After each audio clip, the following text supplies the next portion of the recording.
Iran की सत्ता में एक बड़ा भूचाल आने वाला है। क्या सुप्रीम लीडर की कुर्सी को लेकर अंदर ही अंदर जबरदस्त लड़ाई चल रही है।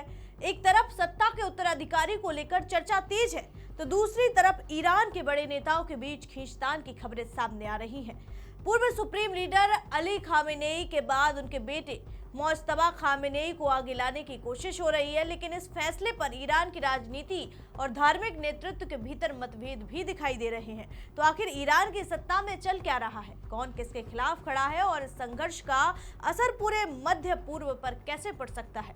आखिर क्या है ये पूरा मामला और फिर ईरान के सुप्रीम लीडर मुसीबत में कैसे फंस गए, बताएंगे आपको। देखिए हमारी खास रिपोर्ट। नमस्कार, मैं हूं आराधना नामदेव, आप देख रहे हैं वीके न्यूज।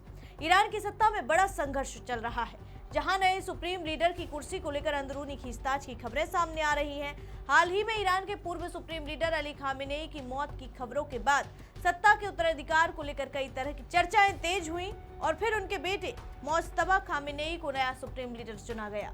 लेकिन इस फैसले को लेकर ईरान की राजनीति और धार्मिक नेतृत्व के भीतर मतभेद बताए जा रहे हैं। बताया जा रहा है कि मुज्तबा खामेनेई को असेंबली ऑफ एक्सपर्ट्स के जरिए चुना जाने की बात सामने आ रही है और ये वही धार्मिक निकाय है जो ईरान में सुप्रीम लीडर का चयन करता है। हालांकि इस फैसले को लेकर कुछ लोग सवाल भी उठा रहे हैं, क्योंकि ईरान की इस्लामिक क्रांति की विचारधारा में वंशवाद यानी नेपोटिज्म को सही नहीं माना जाता।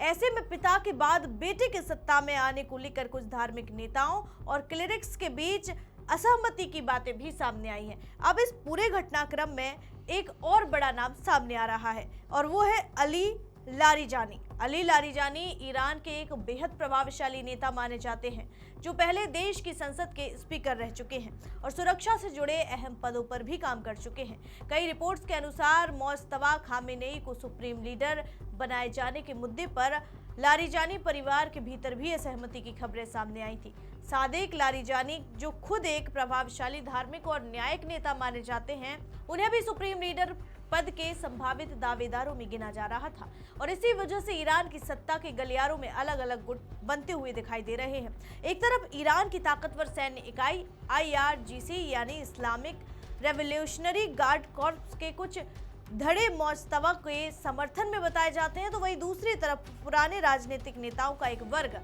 अलग राय रखता हुआ दिख रहा है। विश्लेषकों का मानना है कि अगर सत्ता को लेकर ये अंदरूनी मतभेद बढ़ते हैं तो इसका असर ईरान की राजनीतिक स्थिरता पर भी पड़ सकता है, खासतौर पर ऐसे समय में जब ईरान पहले से ही अंतर्राष्ट्रीय दबाव का सामना कर रहा है। इजराइल और अमेरिका के साथ तनाव, क्षेत्रीय सुरक्षा हालात और आर्थिक चुनौतियां पहले से ही ईरान के लिए मुश्किलें पैदा कर रही हैं। ऐसे में अगर सत्ता हस्तांतरण के दौरान राजनीतिक टकराव बढ़ता है तो स्थिति और जटिल हो सकती है। हालांकि ईरान की सरकार और सुरक्षा संस्थाएं कोशिश कर रही हैं कि सत्ता परिवर्तन के दौरान स्थिरता बनी रहे और देश के भीतर किसी तरह की बड़ी अस्थिरता ना पैदा हो। लेकिन राजनीतिक विश्लेषकों का कहना है कि आने वाले समय में यह देखना अहम होगा कि ईरान की असली सत्ता किसके हाथ में मजबूत होती है। क्या नया नेतृत्व पूरी तरह नियंत्रण स्थापित कर पाएगा या फिर पुराने ताकतवर नेता अपनी पकड़ बनाए रखने की कोशिश करेंगे। ईरान में सत्ता का ये दौर काफी संवेदनशील और महत्वपूर्ण माना जा रहा है। आने वाले समय में वहां की राजनीति किस दिशा में जाएगी, ये तो वक्त ही बताएगा। आपको क्या लगता है, हमें कमेंट करके जरूर बताइए और ऐसी ही खबरों के लिए देखते रहिए वीके न्यूज। वीके न्यूज, राष्ट्र के नाम।